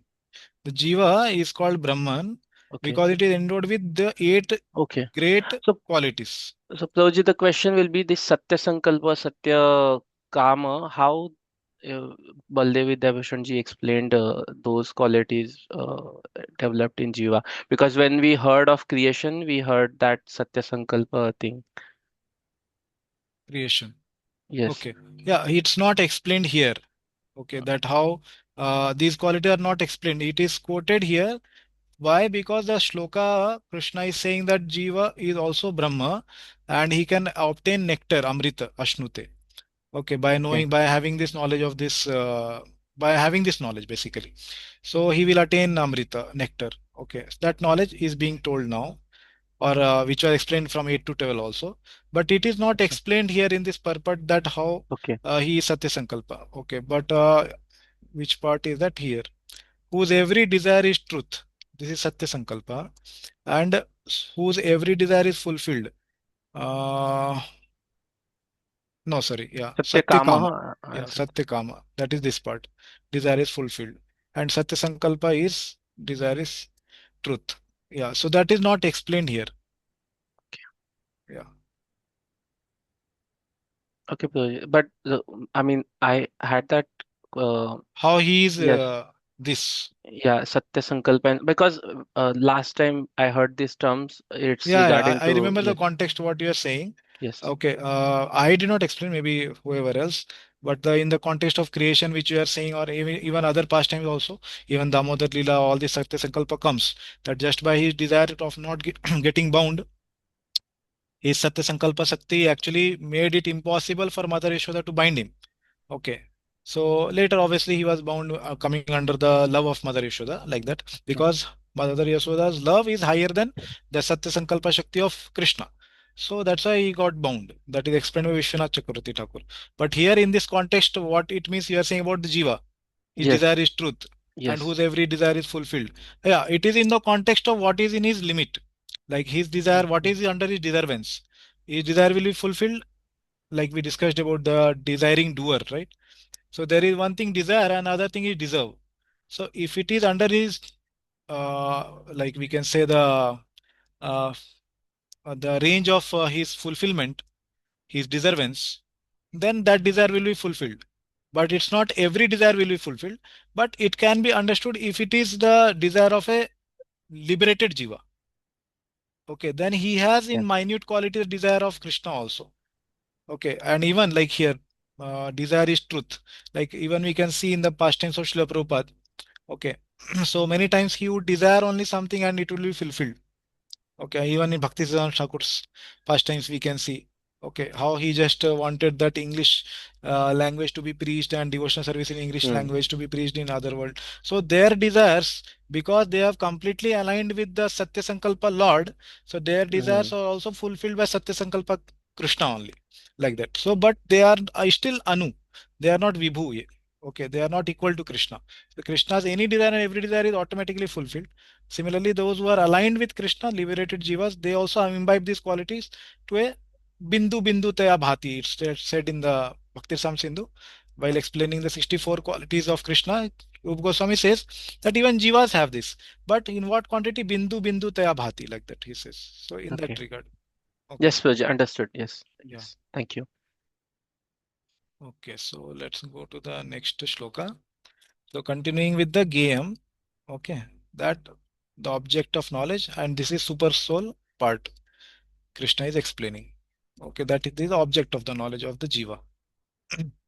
And now basically what was explained now and what was explained till now, and the further slokas till 18, there will be explanation of the different characteristics of the super soul.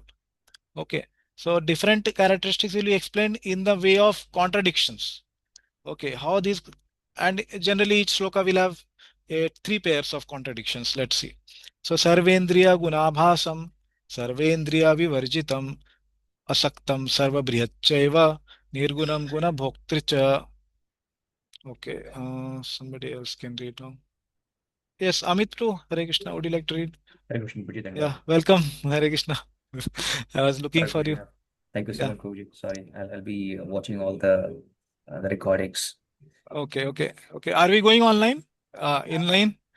What? How you had given feedback something in the beginning? Prabhuji, I don't have enough data, but based on our first interaction, it was very in depth. So yes, Prabhuji. Okay, okay. Yes, thank you very much. Yes, please. We'll The continue. super soul is the original source of all senses, yet he is without senses. He is unattached, although he is the maintainer of all living beings.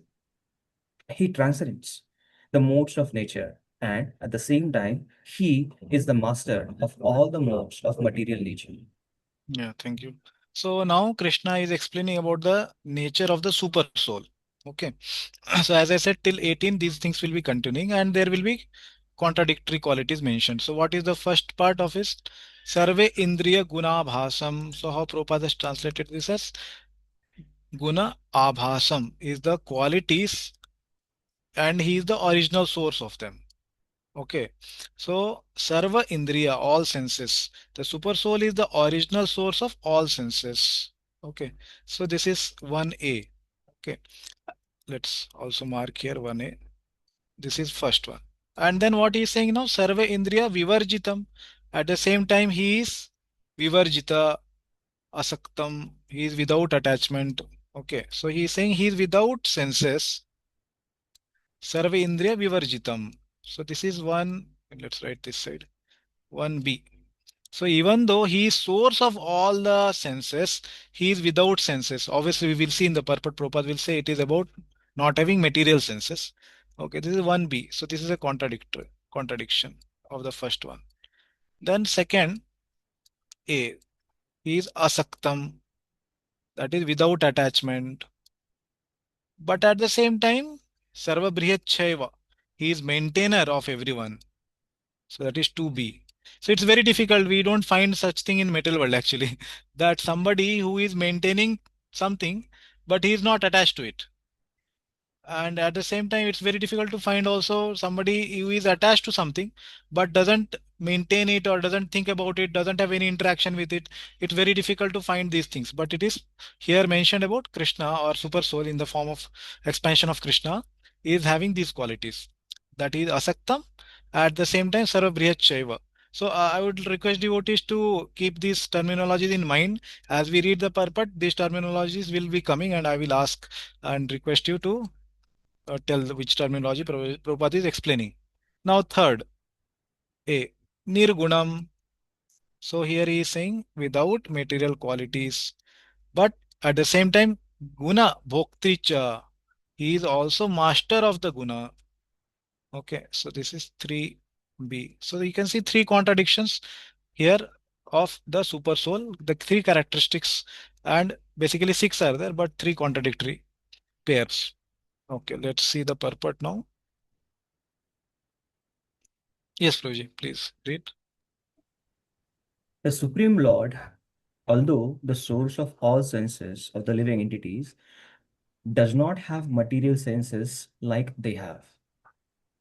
Actually, the individual souls have spiritual senses, but in the conditioned life, they are covered with the material elements. Therefore, the sense activities are exhibited through matter. The Supreme Lord's senses are not so covered. His senses are transcendental and are therefore called nirguna. Guna means the material moods, but his senses are without material covering. It should be understood that his senses are not exactly like ours. Although he is the source of all sensory activities, he has his transcendental senses, which are uncontaminated. Yeah, thank you. So now Prabhupada started explaining each part of the shloka. So first he said the Supreme Lord, although source of all the senses of the living entities, doesn't have material senses like they have. So which part Prabhupada is telling of the shloka now?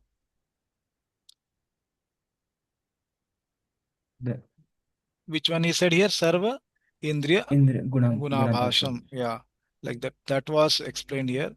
And then he is contrasting also with the individual souls. Actually, the individual soul have spiritual senses, but in conditioned life they are covered. Okay, with the material elements. So what are the material elements we saw in the shloka number 6, 13.6? Mahabhutani, starting with that having all the different Panch Mahabhut and all the gross body and subtle body basically. They are 24, covered. right?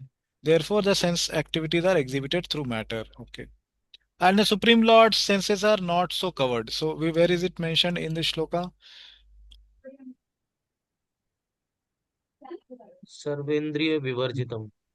Yeah, he is Vivarjitam. He is having no senses. Means the material senses he doesn't have like that. Okay. That Prabhupada has told. Yeah, see here. His senses are without material covering. Okay. So Guna, basically he is explaining about Nirguna also in the same way. Okay. The Supreme Lord senses are not so covered. His senses are transcendental and therefore called Nirguna. Okay. Yeah, and last he is explaining it should be understood that his senses are not exactly like ours. So we are having a senses which are contaminated by material modes, but not the Supreme Lord. And he is the source of all sensory activities, Sarvindriya Guna Bhasam. And he has his transcendental senses at the same time, Sarvindriya Vivarjitam, which are uncontaminated. Yes. Okay, yes, Prabhuji, please continue. This is very nicely explained in Shweta Swatara Upanishad 3.19. In the verse Apani Pado Javano Grahita. Grahita, the Supreme Personality of Godhead has no hands which are materially contaminated, but he has his hands and accepts whatever sacrifice is offered to him. That is the distinction between the conditioned soul and the super soul. He has no material eyes, but he has eyes. Otherwise, how could he see? He sees everything, past, present, and future. He lives within the heart of living being, and he knows what we have done in the past, what we are doing now, and what is awaiting us in the future. Yeah, so now he is continuing to explain these qualities. He has no hands, is Sarva Indriya Vivarjitam. Okay, but he is having spiritual hands and all that we understand. Okay, but he has his hands and accepts whatever sacrifice is offered to him. Okay, so this is explained in also 8th chapter of Bhagavad Gita. Okay, you can see details there. That is the distinction between conditioned soul and the super soul. He has no material eyes. So he is in the sense Nuriguna. Okay, Sarvindriya Vivarjitam, not having spiritual, not having material eyes. But he has eyes, otherwise, how could he see? How could he walk? All these things. Okay, and he lives within the heart of the living entity. So this shloka will also come ahead in this same uh, section. उपदृष्टानुमंता भरता भोक्ता महेश्वरः परमात्मेति चा अपि माम विद्धि. Okay, like that it will come also. And also we have other chapters where it is stated that Krishna as the super soul is seated in the heart. uh, Hrideshe Arjuna Tishtati. Okay, like that comes in the 18th chapter also. And he knows whatever we have done in the past, whatever we are doing now, and what is awaiting us in the future. Yes, Praj. This is also confirmed in Bhagavad Gita. He knows everything, but no one knows him. It is said that the Supreme Lord has no legs like us, but he can travel throughout space because he has spiritual legs. In other words, the Lord is not impersonal.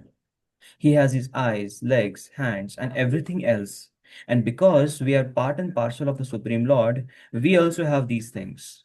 But his hands, legs, eyes, senses are not contaminated by material nature. Bhagavad Gita also confirms that when the Lord appears, he appears as he is by his internal potency. Yeah. So basically the same thing. Prabhupada is explaining about the senses, which are that Sarva Indriya Vivarjitam, and yeah, same point. Yeah, please continue. He is not contaminated by the material energy because he is the Lord of material energy. In the Vedic literature, we find that his whole embodiment is spiritual. He has his eternal form called Satchit Ananda Vigraha. He, uh, Brahma 5.1, Samhita. Yeah, Brahma Brahma. Samhita Yeah, 5. yeah, He is full of all opulences. He is the proprietor of all wealth and the owner of all energy. He is the most intelligent and is full of knowledge. These are some of the symptoms of the Supreme Personality of Godhead. yeah, yeah. Please He read. is the maintainer of all living entities and the witness of all activity. As far as we can understand from Vedic literature, the Supreme Lord is always transcendental. Although we do not see his head, face, hands, or legs, he has them. And when we are elevated to the transcendental situation, we can see the Lord's form. Due to materially contaminated senses, we cannot see his form. Therefore, the impersonalists who are still materially affected cannot understand the personality of Godhead. Yeah.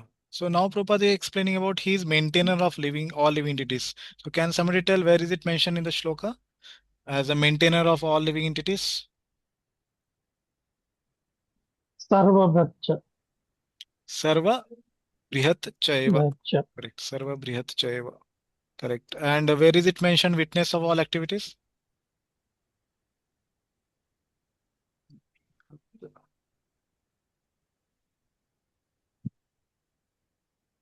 Witness of all activities. That is not there in the shloka. Okay. That will come in the 18th shloka. Okay. So as far as we understand from Vedic literature, the Supreme Lord is always transcendental. He is nirguna. Okay. Yeah. And also Sarvendra Vivarjitam. He has spiritual senses, spiritual form. Okay. Due to materially contaminated senses, we cannot see his form. Yes. Okay. Yeah. Any questions on this? What we discussed till now? Okay. Then we will continue. Bahir antascha bhutanam acharam charam eva cha सूक्ष्मत्वत् सूक्ष्मता सूक्ष्मतावत्. There's some mistake here. A minute.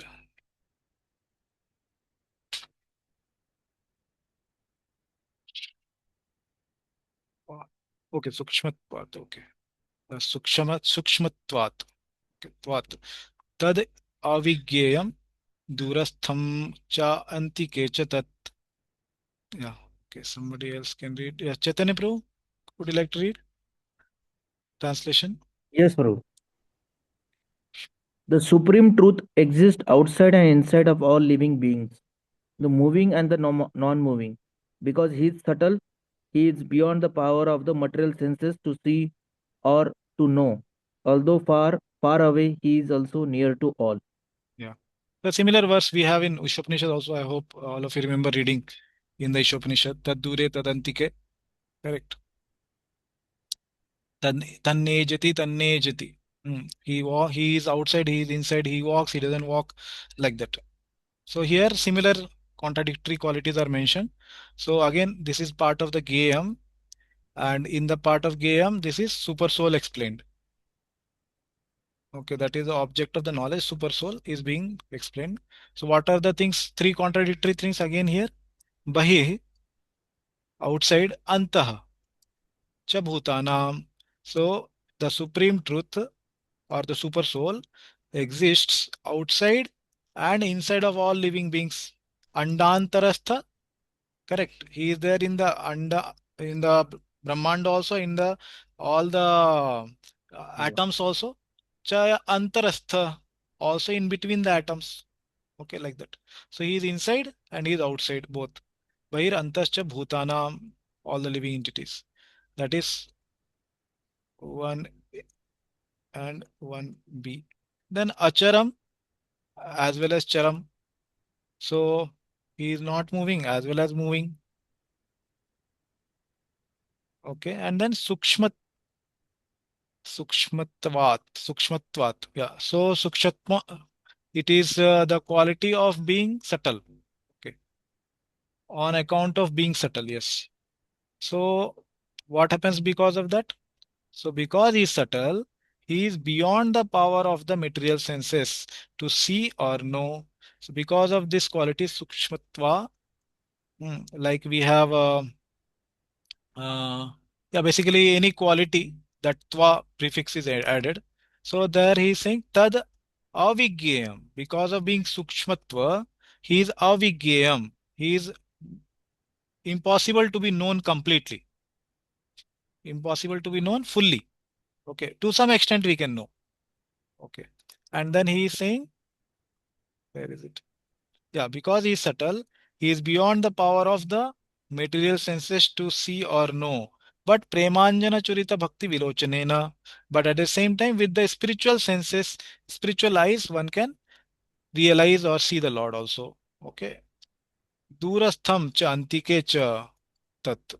So he is at the same time durastha and at the same time antike, he is very near. Okay, that is the shloka. Yeah, please read the purport. In Vedic literature, we understand that Narayana, the Supreme Person, is residing both outside and inside of every living entity. He is present in both the spiritual and material worlds. Although he is far, far away, still he is near to us. These are the statements of Vedic literature. Asino duramam vrajati shayano yati sarvatah. Katha Upanishad 1.2.21. And because he is always engaged in transcendental bliss, we cannot understand how he is enjoying his full opulence. Yeah, so same thing. Prabhupada is explaining the terminologies in the shloka. So first what he is explaining, the from the Vedic literature it is understood he is outside as well as inside. So where is it mentioned here? Bahi antah. Correct. He is Bahi as well as antah. And he is present in both spiritual and material worlds. Where is it mentioned?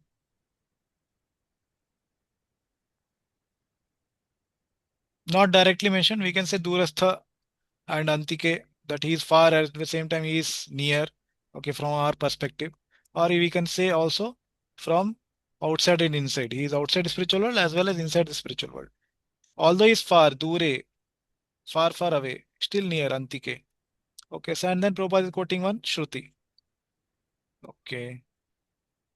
Yeah, please continue. We cannot see or understand with these material senses. Therefore, in the Vedic language, it is said that to understand him, our material mind and senses cannot act. But one who has purified his mind and senses by practicing Krishna consciousness in devotional service can see him constantly. It is confirmed in Brahma Samhita that the devotee who has developed love for the Supreme God can see him always without cessation. And it is confirmed in Bhagavad Gita 11.54 that he can be seen and understood only by devotional service. Bhaktyatva Ananya Sakhya. Yeah. Yeah. The same thing. Devotees can see Premanjana Churita Bhakti Vilochanena. That same thing he is quoting from Brahma Samhita. Okay.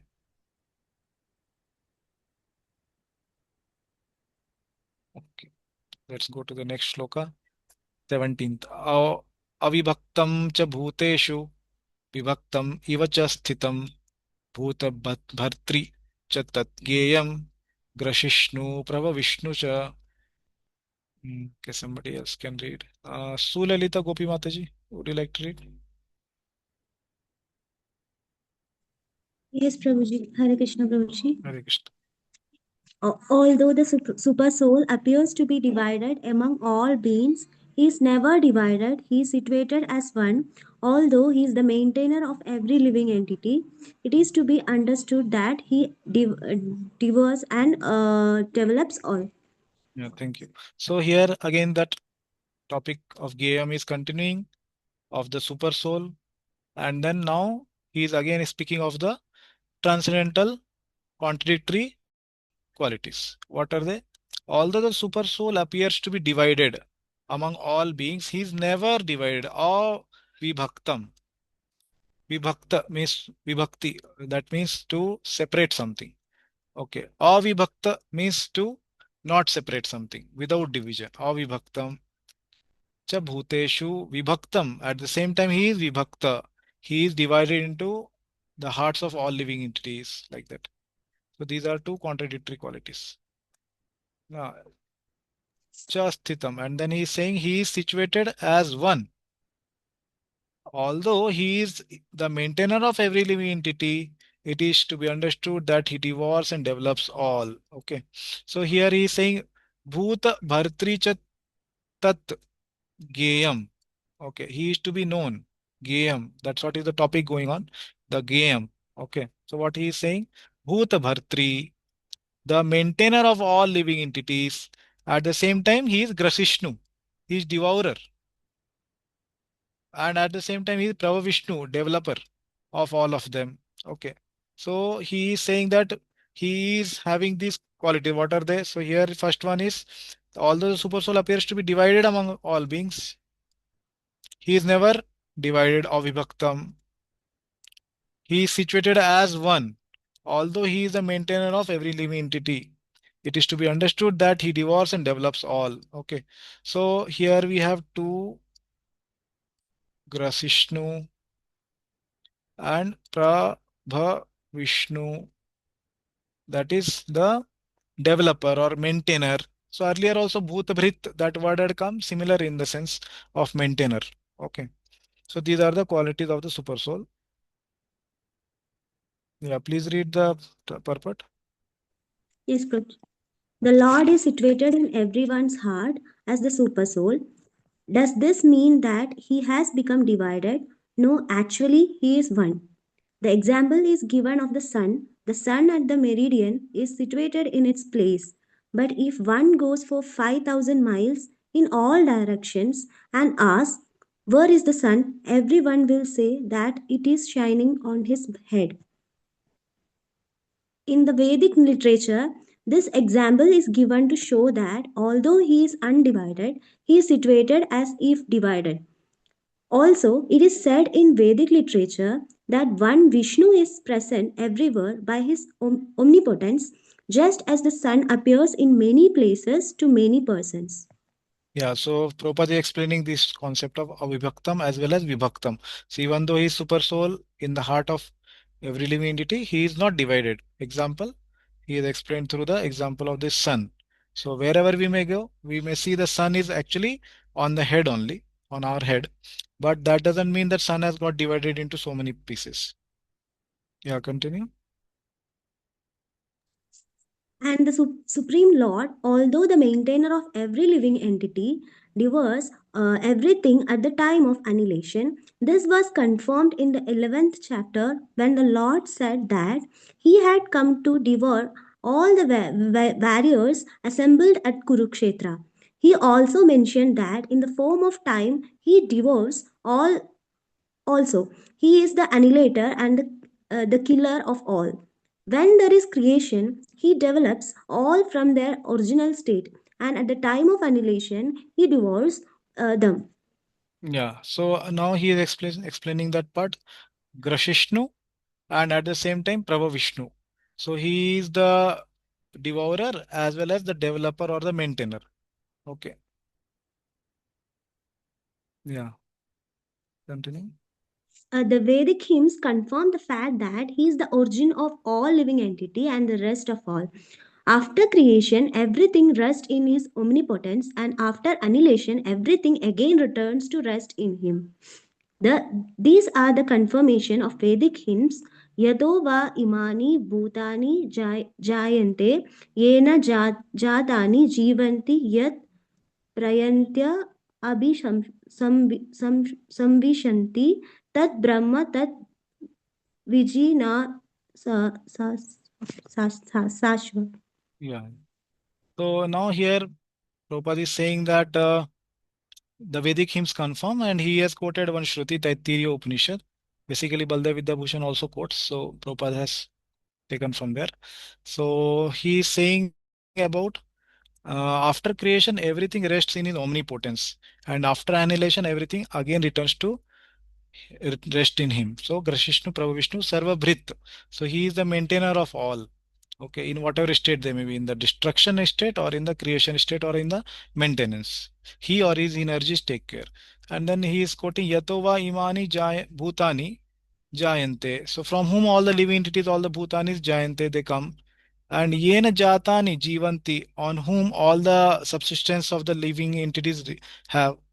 Yat Yat Prayat Yat Prayanti Abhisamvishanti Tad Brahma Tad Vijigyas Asava. So he is saying Asava. So one should try to know that one on whom everybody's sustenance is there, Bhutani Jayante, and on whom everybody is sustaining basically. Oh, Yena Jatani Jivanti, like that. So that Brahma. So this Brahma here is referring to not the soul, but the super soul. Okay, that super soul. One should try to know.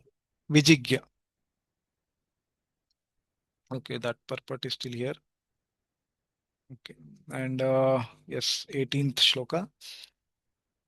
Jyotishamapi tadjyotis tamasa paramuchyate jnanam geyam jnanagamyam hridhi sarvasya vishtitam.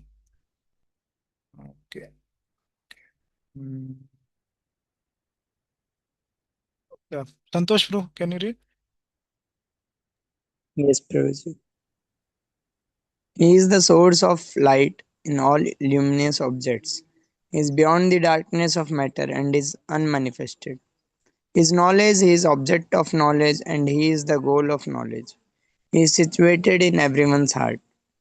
Yeah, so Prabhupada is translating here these words. So what are they? Jyotisham api tat jyotis. He is source of light. In what? In all the luminous objects. So Jyotisham is the luminous objects. In them he is the source. Okay. And tamasa paramuchyate. And he is param.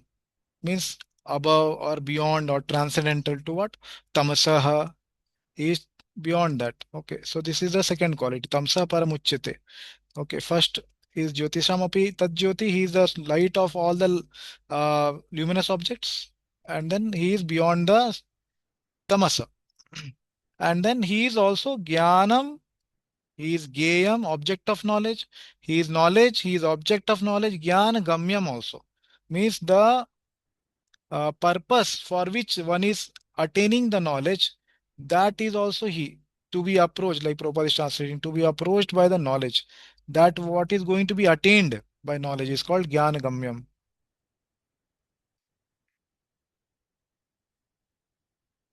Okay. Jnanam is knowledge and Gyayam is object of knowledge. So next class we will see the uh, examples. Okay, so one simple example I can give to make understand is like somebody may be studying in suppose 12th standard. So they are studying suppose physics, and in that physics there may be some chapters on gravitation or some other things, whatever. So what is jnana? Obviously, this is about material concept, but it can be better understood. That's why. So jnana is that which is given in the books. What is Gayam? What is the object of knowledge? Object of knowledge is like the understanding the workings of physics in this world, how the gravitation works in this world, or to understand why the object falls to the ground, why doesn't it fly. So these are all objects of knowing. And what is Gyan Gamyam? What is the purpose? Purpose is to pass the exam or get entrance into some IIT or some college like that. So okay, so by that example, we can understand that knowledge what is given is in the books, or with respect to holy name also we can see this. The suppose some book is there on holy name, so the knowledge given in the book is jnana, and then Gayam is the holy name, the personality of holy name. Gayam, he is the object of the knowledge. And Gyanagamyam is what? Why we are knowing about the holy name? So that we can chant better, we can attain prema. So these are Gyanagamyam, that which is attained by that knowledge. Okay, so that is all three is Krishna. That all three are super soul. Okay, this is explained in this line. And Hridi Sarvasya Vishtitam, he is situated in every heart. Okay, so I think we don't have time now, so we will continue from this in the next session, and we will try to complete this chapter and then start 14th chapter next time. Okay, so we will pause here. Srila Prabhupada ki jai, Srimad Bhagavad Gita ki jai. Hare Krishna. Thank you very much for joining and keeping all your videos on and hearing so much attentively. Very grateful to all of you. Hare Krishna. Thank you. Yeah, any Thank you so much, question is there? Prabhuji. Last one on this two things what we discussed. Otherwise, we will pause. Okay, so we will end here. So we'll meet again next time, Saturday, same time, 11:30. Srila Prabhupada ki jai. Jai. Dandal Pranam, Prabhuji. Hare Yeah, Krishna. Thank Hare you, Prabhu. Krishna. Pratik Prabhu. Yes, Prabhu. Prabhuji, Hare Krishna. Good to see you after a while. How was your trip, Prabhuji? Prabhuji, it was good. As amazing experiences. I could actually visit